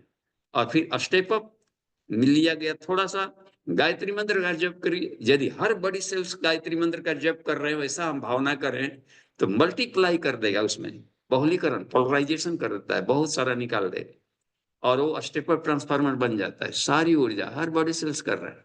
बालखिल्य ऋषि उसमें 60,000 की संख्या में थे, सब अंगूठे एक साइज का, सूर्य के रथ के आगे आगे चलते थे, इतना तप थे ताकि शिव जी के भी आगे पर सुरक्षा करते थे। दिखते नहीं थे, भुनगे की तरह छोटे छोटे वो सब थे, गुलर की तरह। तपस्या का तेज बहुत गजब का होता है, तप करके निकल जाते। सनक सनंदन सनातन ये सब दिया है उन्होंने, कितनी समाल की शक्ति है। अच्छा, इसमें विराट से क्यों जोड़े? विराट से इसलिए जोड़े कि हमारी तप शक्ति वहां से जुड़ेगी तो अकिंचन, चाहे सुग्रीव रहा हो, राम से जुड़ा चमत्कार हो गया, चाहे विभीषण रहा हो, अकिंचन सब थे, कितना बड़ा सब बन गए। कमाल सुदामा देखिए अकिंचन, कृष्ण से जुड़े। तो विराटता से जुड़ने के लिए यदि बात बनती है कि छोटे छोटे क्यों जुड़े, आत्मा से बड़ा सिर्फ परमात्मा। तो ये बताया गया है प्रज्ञोपनिषद में भी कि हम अपनी विराटता से संपर्क जोड़े तो अपनी शक्ति इनफाइनाइट बनती जाती है, बस इनफाइनाइट। देखिए केवल सहस्रार चक्र विराट, यहाँ पर सेरिब्रल कॉर्टेक्स, ये पांचों तत्व तो छूट गए नीचे। यहाँ पर दिखाने का मतलब है सहस्रार में कि हमारे यहाँ पृथ्वी जल अग्नि, यहाँ पर वायु और आकाश, ये सारे तत्व विशुद्धि चक्र के पास छूट जाते हैं। और योगियों को हमेशा विशुद्धि से ऊपर रहना चाहिए। ये देखिए विराट से तो इधर है भावनाएं, हमारी भावनाएं संसार में ही रच पच रही है। एक घर में रहना, उसी घर में मर जाना, वहीं से लेकर के दो चार आदमी हैं संबंधी गण, इसी के बीच में रुसना फूलना कल्पना जीवन करना टुंगड़ी, इसी में ऐसे लोगों को गुरु जी कहा कि ऐसे लोगों के तो कोई नो प्रॉब्लम, आओ अपना अपने ढंग के रोते रहिए हंसते रहिए। लेकिन जिनको थोड़ी समझ है, अपने को प्रज्ञावान समझते हो, बुद्धिजीवी समझते हो, थोड़े से दूर की बातों को देखा जाए। जैसे श्री अरविंदो ने देखा कि मैं देख रहा हूँ एक अदृश्य जगत से एक आ रही है प्रवाह आ रहा है, इसमें जुड़ने का। गुरुदेव कहते हैं कि कुंडलिनी जागरण पूरे विश्व को जागरण करने के लिए देवात्मा हिमालय के प्रवाह को लेकर के भले एक ने प्रयास किया हो, हमने राष्ट्रीय कुंडलिनी जगाई हो, इसमें किया है। और तो भारत की ही कुंडली जगाई है, परिणाम तो देखने को मिलेगा ही मिलेगा, लेकिन इसमें इसका परिणाम अच्छा तब मिलता है जबकि और भी साधक जितने हैं अनुचर, जो अपने आप को संत महात्मा ये समझते हो या थोड़ा समझते हो कि हम सिविलाइज हैं, एक सिविलाइजेशन दुनिया चाहते हैं, उनके प्रयास द्रुत गति ला देंगे। यदि इसमें लग जाए कुछ भी तो 4% भी यदि लग जाए, उन्होंने 4% कहा है कि 100 में से प्रचार प्रसार जो कर रहे भी उपाय चले, जो कुछ हो रहा है प्रचार प्रसार करते रहना, तो 96% भी यदि उधर लग जाए, लेकिन 4% तो ऋषि स्तर में जाए कि अपने आप को तप ऊर्जा करके उस महाकाल के सहचर बनकर हम काम करें। तो ये दो तस्वीर इसमें दिया है आज के चैप्टर में। एक तो विराट से हम अपने जोड़े और दूसरा है कि कुंडलिनी का मतलब होता है कि हर बॉडी सेल्स, हर को हम रिफाइन करके उसकी शक्तियों को जगाएं। हर कोषों की भी कुंडलिनी है ना, एक अग्नि दिया है, उसके नाम अलग अलग दिया है। कुंडलिनी के 5 नाम, प्राणाग्नि, जीवाग्नि, योगाग्नि, आत्माग्नि, ब्रह्माग्नि, इसी का है पंचाग्नि। ऋषि में कह दिया, ऋषि को इसमें कह दिया है कि ये 5 अग्नियां है, पंचाग्नि विद्या है। अग्नि ऋषि पवमान 5 जन्य पुरोहित तमीम है महाज्ञ। ये 5 ऋषि कहलाते हैं। ये पांचों कोषों को जो हमें अग्नि से चमकाते हैं, प्रकाशित करते हैं, उनकी शरण में हम जाएं। ठीक है, आज का इसमें हम यहीं पर देखते हैं। प्रश्नोत्तरी सेशन में आइए अमन जी। जी बाबू जी। इसको इसको पहले हम ये कर लें। जी जी जी सुशील जी। जी प्रणाम बाबू जी। जी प्रणाम। बाबू जी, एक तो मेरा क्वेश्चन ये है कि आपने अभी बताया था कि विचार क्रांति से भी समाधान हो नहीं पाएगा, और परंतु एक जिज्ञासा ये है कि गुरुदेव ने तो विचार क्रांति चलाई है। एक तो क्वेश्चन ये है मेरा। जी, विचार क्रांति ये भी कहलाएगी, क्योंकि हम सभी तरह की साधना तो कर रहे हैं, लेकिन वो अंतःकरण के परिवर्तन वाली साधना क्यों नहीं कर रहे हैं? ये वाली यदि आप में कोई मोटिवेशन दे दे, तो ये मोटिवेशन वो देने में सफल होते हैं जिन्होंने अपने आप को तपाया हो इनकी बातों का। तो बार बार लिखते भी हैं गुरु जी की, सार्थक और प्रभावी उपदेश वही होगा जो उपदेश से नहीं आचरण से प्रस्तुत किया जाए।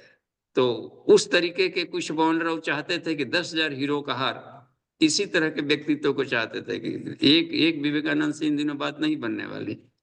तो अपने को उसमें रजिस्ट्रेशन करानी चाहिए, उसमें अपने आप को मानना चाहिए कि हम आपके गुरुदेव पीड़ा समझते हैं, हम कूदेंगे इसमें। तो फिर साधना आंदोलन को एक नंबर पर क्यों रखा इन्होंने? इसलिए कि इसके यही यही मेन आधार है। अन्य प्रयास भी मदद करते हैं, लेकिन आत्यंतिक हेल्प नहीं करेंगे। बस प्रचार प्रसार से बुद्ध भी आए, प्रचार प्रसार किए, तो प्रचार प्रसार उन दिनों तो नहीं भर काम था। इन दिनों बीमारी पहुंच गई, अंतःकरण में पहुंच गई है बीमारी, तो उसका इंजेक्शन देने वाला आदमी चाहिए, उसके डॉक्टर चाहिए। बाबू जी, जी एक क्वेश्चन ये था जो आपने शुरू में बताया था कि अवतारों के बार बार जाने के बाद भी स्थितियां क्यों खराब हो जाती हैं। फिर आगे वो फिल्मों में मैं समझ नहीं पाया कि ये अवतार सत्ता आती है, स्थिति को ठीक करती हैं, जब वो जाती हैं उसके बाद फिर कुछ 1000 साल बाद या कुछ 100 साल बाद फिर ये पॉल्यूशन जो आता है ये कैसे आ जाता है? हाँ, इसका एकमात्र कारण बताया है कि तब तब फैकल्टी कमजोर हो जाती है, तब साधना करना बंद करते। थोड़ी सुख साधना मिल गई तो मौलिक भूल ये आदमी करता है कि वह त्रुटि रेशा मौलिक। प्रगोपनिषद में इसका उत्तर दिया है उन्होंने, जाग्वल्क्य ऋषि ने, कि ये कैसे गिर जाता है, क्यों गिर जाता है, क्यों बार बार आती है। तो उन्होंने कहा कि साधना करे में तो कुछ सिद्धियां मिलती है, परिश्रम पुरस्कार मिल जाता है, उपलब्धियां मिल जाती है। उन उपलब्धियों को संसार में आदमी भुनाने लगता है, उस सुख को। वो उपलब्धियां मिली हुई थी कुछ और काम के लिए, कुछ और काम में लगा देता है ज्ञान प्रतिभा का, तब के लिए नहीं लगा पाता। अन्न में मिल गया तो उसको प्राण में लगाना चाहिए था, प्राण में जग गया तो उसको उसमें लगाना चाहिए था। ऊपरी कक्षा में तपस्वी बन गए थे तो दूसरों को तप के प्रति प्रेरणा देने में, तो ये वाला फैकल्टी कम पड़ जाता है। मानवा उपयोग आया त्रुटि रेव मौलिकी, तो एक उसमें सूत्र दिया है। तो ये तप तप वाला फैकल्टी कमजोर पड़ जाता है। जी बाबू जी, जी प्रणाम बाबू जी। जी प्रणाम। तपोनिष्ठ गुरुदेव तपोनिष्ठ है, तो उनके बेटे फिर तपोनिष्ठ क्यों ना? तो ये उसमें रह गई कि हम तपस्वी, ये बनता है, तप जरूरी है तभी योग होगा। बिना गलाई की ये ढलाई हो ही नहीं सकता है, रंग ही नहीं चढ़ेगा। बस तो जी प्रयास प्रणाम बाबू किए जाता है। आगे चल कर देखिए अमन जी, हैंड्रेज। जी बाबू जी, इनमें वीरेंद्र यादव जी का प्रश्न ले लेते हैं। बाबू जी हम्म प्रणाम। कुंडलनी जागरण की पूर्व शर्तें क्या हैं, कृपया प्रकाश डाला जाए। जी देखिए, कुंडलिनी जागरण आचार्य जी को नमन। देखिए, कुंडलिनी जागरण की पूर्व शर्तें, अर्हताएं जिसको कहते हैं, योग्यता, तो इसको कहते, चूंकि उच्च स्तरीय साधना है तो हार्ड माउंटेनिंग, एक तरीके से कहिए माउंटेनिंग, चढ़ना है। यहाँ कुंडलिनी जागरण में शक्ति चालनी मुद्रा पर शक्ति को चला चला चला चला करके ले आना है, सहस्त्रार में शिव के साथ जुड़ना है। तो उसके लिए तैयारी तो करनी पड़ेगी। हिमालय की चढ़ाई है, ये ले लेते हैं वो ले लेते हैं, कम से कम एक ही पिट्ठू पर सारा काम चल जाए ऐसे, तो इसी में सब कुछ बना लें, तो ये तैयारी करनी पड़ती है। तो कुंडलिनी जागरण की शर्तें हैं, उसमें 7 शर्तें हैं, कंडीशन, 7th कंडीशन है। और उसको फुलफिल करना पड़ेगा, तो हम सफल होंगे, नहीं तो गिरेंगे धड़ाम से, ऊपर से नीचे आएंगे, गिरेंगे, फिसलेंगे। लेकर जाना पड़ता है रस्सा रस्सी गाड़ी से तैयारी। पहली तैयारी करनी पड़ती है उसमें कि अपने विल पावर को बढ़ाना पड़ता है। एक शर्त है, इतना विल पावर रहिए कि टांग खींचने वाले खींचेंगे तो आप या तो उसका बाह कबाड़ दे खाड़ करके, या फिर जाके छलांग लगा ले। कोशिश करिए कि नहीं, टांग खींचने वाले समाज में अधिक हैं, तो अपने टांग को, आपको प्रॉब्लम क्या हो रही, आपकी जांग मजबूत होगा, इतना मजबूत करिए, और उसके भुजा मजबूत हो गई, या तो रगड़ाए या तो फिर टांग छोड़े, अपना स्पीड बढ़ा दें, इतना चाहिए विल पावर होने का जाने का। आकांक्षा, विल पावर बढ़ता है माने प्राण शक्ति इसमें जो बनाना है, आकांक्षा प्लस क्रियान्वयन की शक्ति प्लस टारगेट दिखना चाहिए, बाएं दाएं मत देखे। गुरुदेव बार बार कहते हैं जो हमारे सिवा किसी और को देखा वो सब गिरेंगे। तो पर्सनालिटी देखिए सामने, आदर्श गुरुदेव है तो हम बाएं दाएं के उसका चेला ऐसा हो गया, उसका चले हो गया, मारिए इसको करने का, हमारा बस गुरु जी माने गुरु जी। तो वो रखा तक तपस्वी है तो तपस्वी, विश्वामित्र तो है विश्वामित्र है। टारगेट अपना देखें कि हमको आत्म साक्षात्कार करना है तो करना है बस, तो टॉप प्रायोरिटी पर रखना पड़ता है। तो ये हुआ करता है कि इतना व्हील पावर अपना तगड़ा होता है। एक दूसरा, प्राण बल बढ़ाना पड़ता है। ये सब प्राण की हिम्मत पड़ती है, हिम्मत साहस की भी जरूरत पड़ती है। केवल संकल्प से काम नहीं चलेगा, साहस होना चाहिए। मन तो करता है कि कर जाए, लेकिन हिम्मत नहीं बन पा रही। शायद हम भी पार कर जाते बढ़िया है, लेकिन कूदने की हिम्मत नहीं पड़ रही है इसमें। तो ये होता है, डर भय तो हटाना ही पड़ेगा, चाहे जैसे डर डर के जी ही ले और बाकी कुछ करते रहे, तो इस डर को लेकर तो जीवन में कुछ नहीं किया गया। जो अपने दिमाग के भीतर में कहीं डर पनप रहा हो इससे करने से, तो फिर क्या हुआ, फिर महामृत्युंजय मंत्र जपना भी बेकार गया। फिर गायत्री मंत्र का है, यत कालादि कलादि रूपम, यत काल कालादि मनादि रूपम। तो ये हुआ करता है कि प्राण बल को बढ़ाया जाता है, प्राणायाम वगैरह को उसमें अपने करके हौसले मजबूत किया जाता है। अकेले कोई साथ नहीं देने वाला, उधरे आत्मना आत्मानम, उसमें कर इतना बढ़ाना पड़ता है आगे। पढ़ाई के चढ़ाई में दू नहीं मिलने, एक एक जाओ करने का। तो प्राण बल भी होना चाहिए, तो इसको कहते हैं। और ये ब्रह्मचर्य। तीसरा उसमें तैयारी करना पड़ता है कि संयम चाहिए। असंयमी व्यक्ति नहीं आगे बढ़ जाएगा। पेंदे में छेद हो तो नहीं आएगा, उसके वाक शक्ति नहीं बन पाएगी। तो अपने सारे छिद्रों को बंद करना पड़ता है। ये तैयारी है कि देखिए जा रहे हैं दूध लाने करने, अब छेद वाला बाल्टी लेकर दौड़ रही है समा। तो असंयमी इसलिए कह दिया गया है। तीसरी तैयारी है कि संयम, और संयम केवल छेद बंद करना ही नहीं, ये तो हो गया केवल आपको फिजिकल का, इधर का हो गया जहां पर कर्मेंद्रियां काम कर रही है, तो ये हो जाता है। और ज्ञानेंद्रियां काम कर रही हैं वहां पर से विचार संयम में। उसमें साथ में एक और आएगा, आवेश आता है, हृदय में जुनून आता है, जुनून को भी वहां पर रहना पड़ता है। और जुनून भी घातक कर देगा कहीं कहीं पर। वो संयम होता है कि भावावेश आवे, तो भावनाओं के आवेश को हम कैसे कंट्रोल कर ले। भाव का आदमी युग निर्माणी कभी नहीं हुआ है, तो भावनाओं के बहाव को हम ये करें, उसको काटना पड़ता है और लगानी पड़ती है, हमेशा ईश्वर के साथ में जोड़नी पड़ती है। बात बात में आ जाएगा, हम लुढ़क जाते हैं बीच में, इधर भावनाओं में बहे नहीं, भावनाओं से शक्ति पाए, उस पर भी नियंत्रण चाहिए। भावावेश, मनोवेग, इस पर भी जो अस्वीकार, समाज के लोग आएंगे कि आप कोई कहाँ जा रहे हैं, क्या कर रहे हो, सब करेंगे। इन सबको जो अनगढ़ लगता है वांछित, सीधे सीधे अस्वीकार कर दे कि नहीं हमारा सब्जेक्ट ये नहीं है, सीधी सी बात। और वो एक एक घर में से एक एक निकलना पड़ता है, कितना सहना पड़ा होगा समझिए। विष्णु को या इनको, मीरा वगैरह को, कोई हम अनुमान नहीं लगा सकते कितना इन्होंने सहा होगा इन लोगों को। तो इसको अब स्वीकार करने, इसको संयम कहा है गुरुदेव ने। एक और भी बात बन गई है इसमें, एक आ गया, दो गया, तीन, और एक उसमें रखना पड़ता है पेशेंस। पेशेंस भी एक शर्त है। आज का साधना आज ही लाभ नहीं दे देगा, छोड़कर भाग गए कि नहीं, उसमें बड़ा कष्ट हो रहा था छोड़कर भाग, इधर आता है, एक टाइम लेता है ना, टाइम गेस्टेशन पीरियड होता है कि इसकी साधना करेंगे तो कब पकना है। तो अथाह पेशेंस, सत्य दीर्घ काल निरंतर सत्कारा सेविता दृढ़ भूमि। देखते इसमें दूसरी बात होती है कि नियमितता, रेगुलरिटी नहीं रहेगी तभी सफलता नहीं मिलेगी। आज किया, कल नहीं किया, परसों किया, फिर एक दिन किसी दिन ढेर कर लिया, एक दिन कम किया। एक तो चाहिए कि रेगुलरिटी हो, नियमितता उसमें होनी चाहिए और तत्परता, सारे काम छूट जाए ये नहीं छूटेंगे। देखिए अमन जी, नहीं होते ना इस दिन। अमन जी आवाज आपकी आ रही है क्या? हाँ जी, ठीक है, धन्यवाद, आगे बढ़िए। जी सुमन प्रणाम। दीदी। प्रणाम बाबू जी। बाबू हाँ जी, जी, प्रणाम। आपने अभी जो जो बोला सारी चीजें तो हम लोग मेरे अंदर है। और कभी कभी मुझे लगता है कि हम लाइफ में तो हम सिंगल ही रहे, शादी नहीं किए, तब भी मुझे इतना मुश्किलों का सामना करना पड़ता है, ना नियमितता ला पाती हूँ ना कुछ नहीं।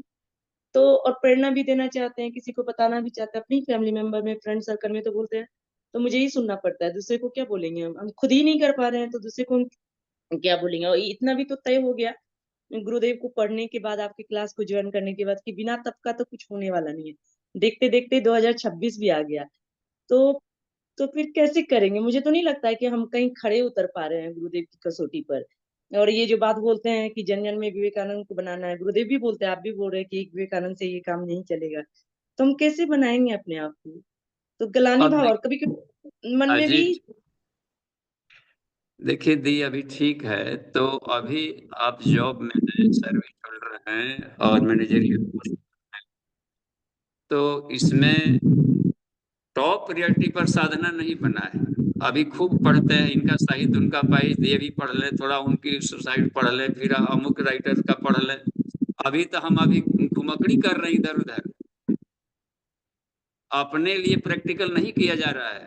और वो साधना है 1900 क्रिया योग का, इस पर कितना प्रैक्टिकल किया गया, इसके आधार पर निर्भर करता है तप में। तप कहते हैं क्रिया योग को, तो तप स्वाध्याय ईश्वर प्राणाधान क्रिया योग, तो इसमें किया गया कितना, कितने घंटे का उसमें किया जाता है। और ये जो 12 क्रियाएं किया गया। आपका माइक खुला है, बंद करिए, स्पीकर खुला है, उसको बंद कर लें। ठीक है, तो ये तपस्वी तप तप तप के क्षेत्र में प्रयास नहीं किया गया है जितना कि करना चाहिए था। इसमें नाद बिंदु कला साधना नहीं की है, नाद का अर्थ समझने तो खाली बांसुरी सुनने में मगन हो गए, और उसका एप्लीकेशन करना चाहिए था ना। जो भी बोल रहा है सामने वाला, ये कर रहा है वो कर रहा है। जब सामने आप साइंस वाले भी हैं, कहते हैं सामने तरंगों की दुनिया है, तो कौन बोल रहा है? जब हम जो है तो बस सकलम शून्य संसार ही नहीं है, तो टेंशन क्या?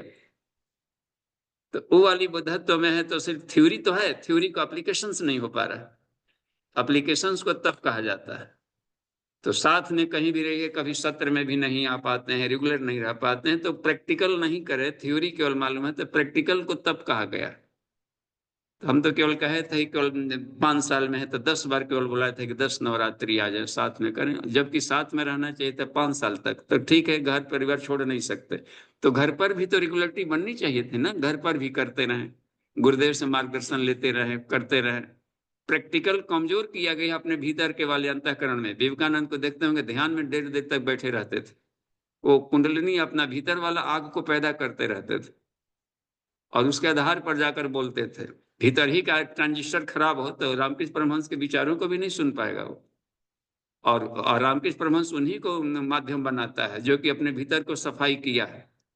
तो वो बात बनती थी, समर्पण ईश्वर प्राणिधानादि, संस्कृति के प्रति उनका समर्पण बढ़ा था, जूझ गए थे, और यह रह गई थी। उनका छोड़िए, ये जो कहते हैं इनका स्वामी रामतीर्थ, स्वामी रामतीर्थ भी जब जा रहे थे, उनके सब समकालीन भी रहे हो।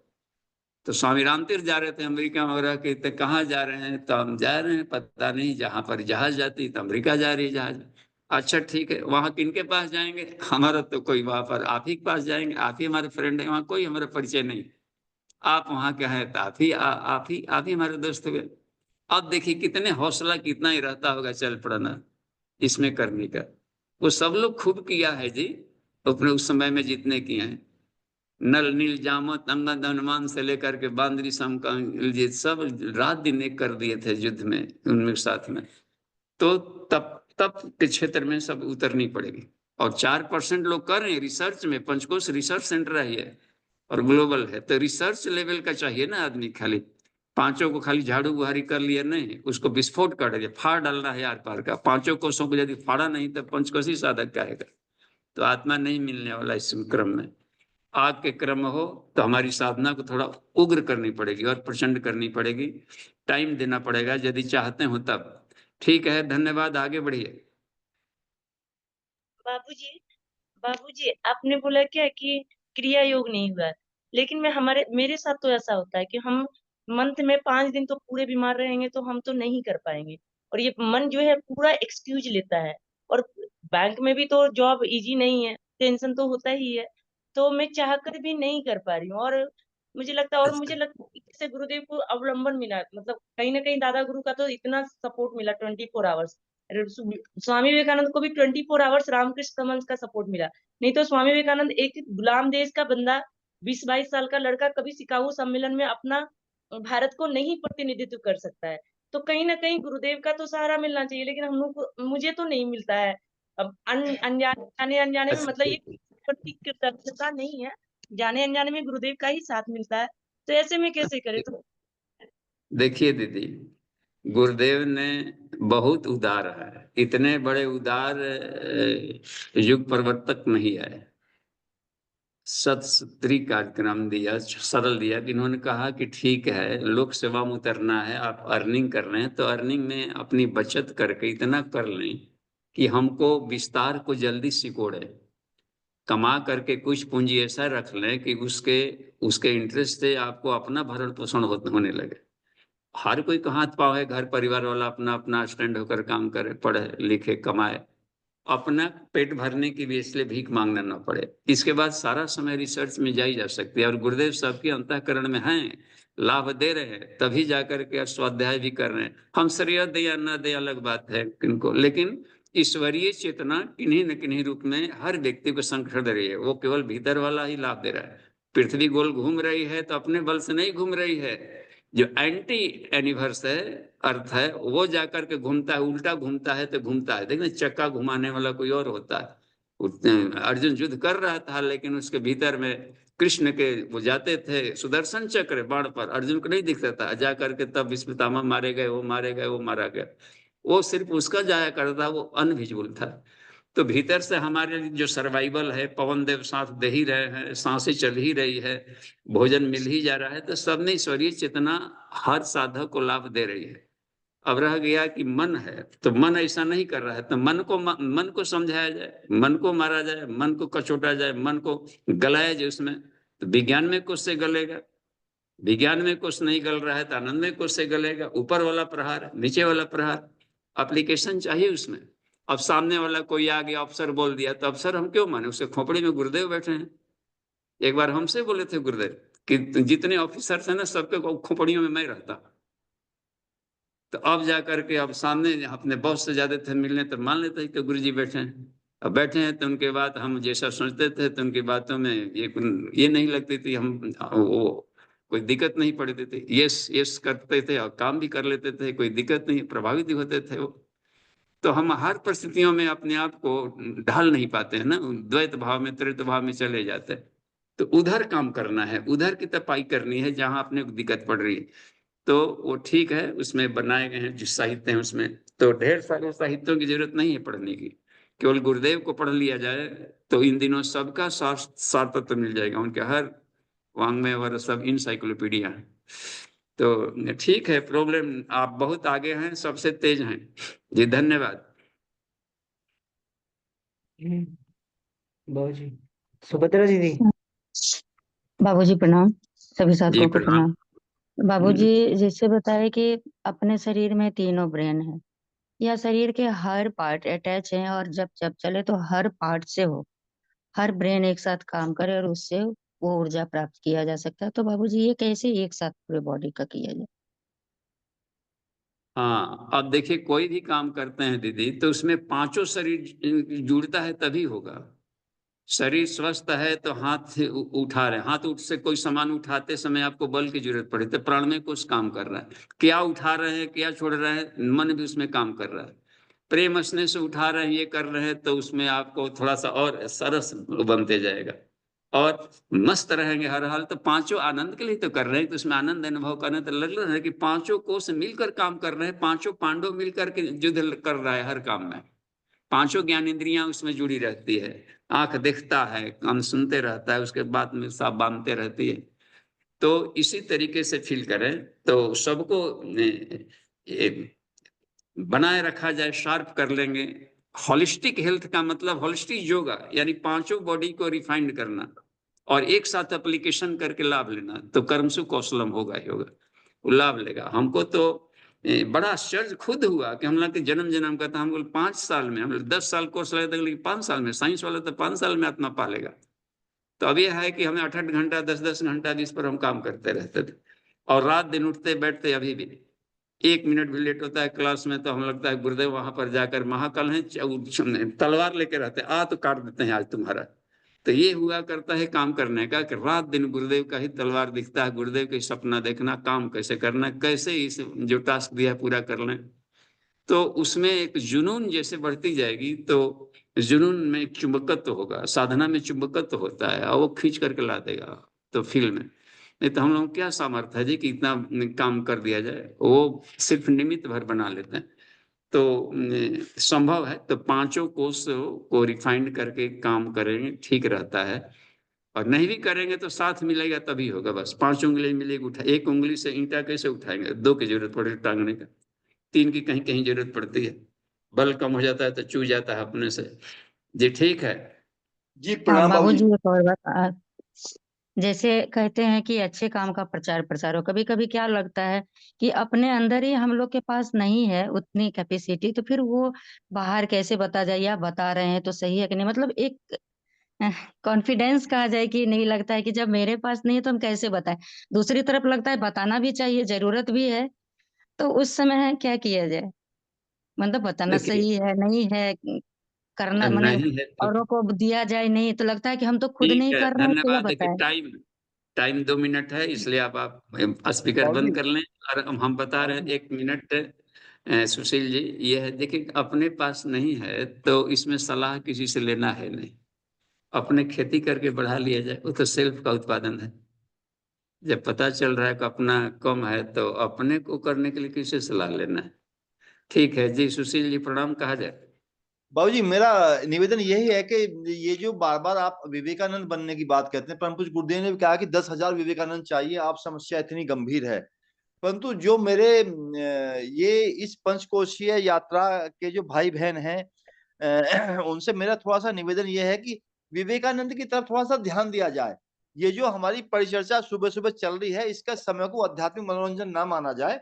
विवेकानंद ने घर बार छोड़ा, माता पिता को छोड़ दिया, माँ भुखमरी कगार पे पहुंच गई, जवान बहन ने आत्महत्या कर ली, और उसके बाद भी उनका ये संकल्प रहा, अपने गुरु का काम करूंगा और भारतीय संस्कृति की रक्षा करूंगा।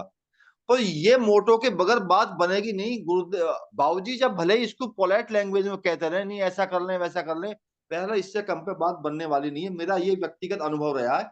और उन्हीं सभी साधक भाई बहनों को, अपने बच्चों से मेरा भी ये एक आग्रह है कि सुबह की इस चर्चा में इतना ना उलझा जाए, जो बार बार मेरे को ये नहीं हो रहा, ये नहीं हो रहा, ये नहीं हो रहा, ये नहीं हो रहा, उसमें और भी बहुमूल्य बात जानकारी फिर हम प्राप्त नहीं कर पाते बाबूजी से। तो मेरा तो इतना बस अपना एक शेयर करना था अनुभव जी। प्रणाम बाबूजी। जी बहुत बड़ा, और ये बहुत बड़ा टास्क है और बहुत बड़ी आपने बात कही है कि बिना इससे कम में काम नहीं पड़ने वाला। हमको भी नहीं इससे कम में, इसे कहीं अधिक ही चुकाना पड़ा।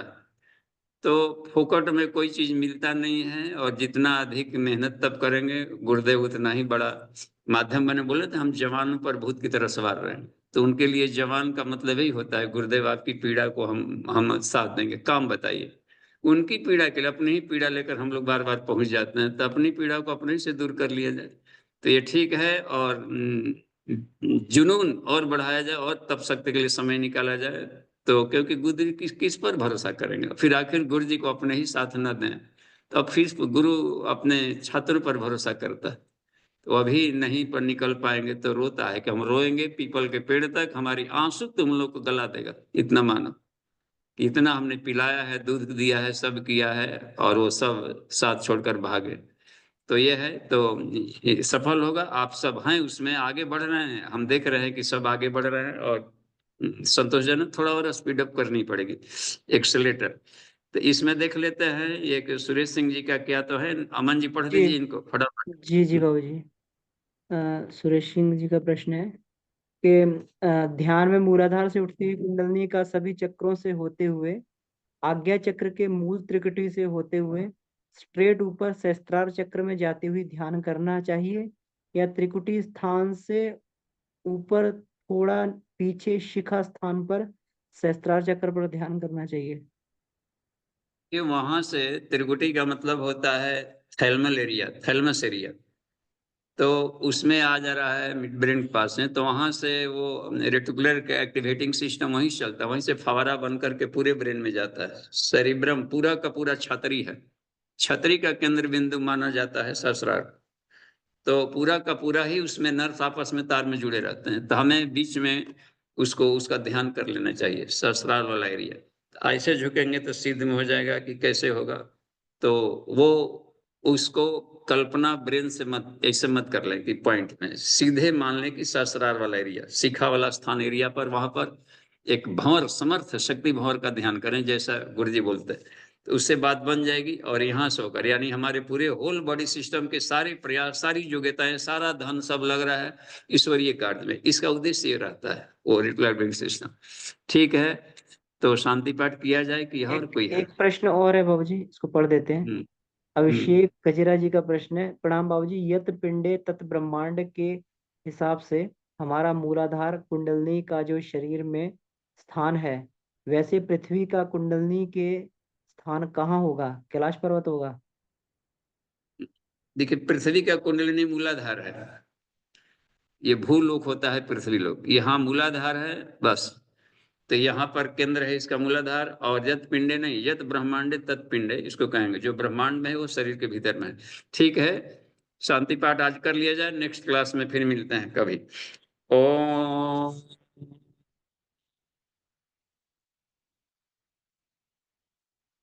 शांति शांति शांति। समाप्ति। प्रणाम।